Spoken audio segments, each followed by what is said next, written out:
Hello students, welcome to Educational Era. In this video, we will discuss properties of integers.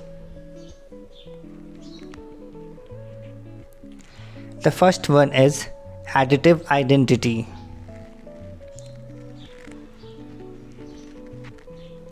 For any integer a, we have a plus 0 equals to 0 plus a, that is a.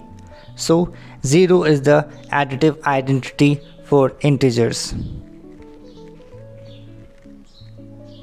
Example 2 plus 0 equals to 0 plus 2, यानी कि किसी भी integer में हम 0 add करते हैं तो उसका आंसर वो इंटीजर ही होता है, तो 0 इसका एडिटिव आइडेंटिटी है.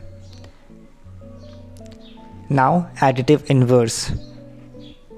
For each integer a, there exists a unique integer minus a such that a plus minus a that is equals to minus a plus a that is equals to 0.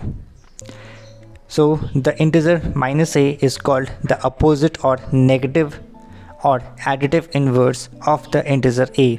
यानी कि जो additive inverse होता है वो opposite होता है. अगर हमने पॉजिटिव a लिया है तो उसका एडिटिव इन्वर्स नेगेटिव है, और अगर हमने नेगेटिव a लिया है तो उसका एडिटिव इन्वर्स पॉजिटिव a, ताकि दोनों का सम 0 आए. Third, multiplicative identity. तो मल्टीप्लिकेशन है तो ये हम जानते हैं, अगर किसी भी नंबर को, किसी भी इंटीजर को हम 1 से मल्टीप्लाई करते हैं तो उसका आंसर वो इंटीजर ही होता है. The integer 1 is the multiplicative identity for integers. So for any integer a, we have a into 1 equals to 1 into a, that is a. That's all for today. Please do like, share and subscribe to Educational Era.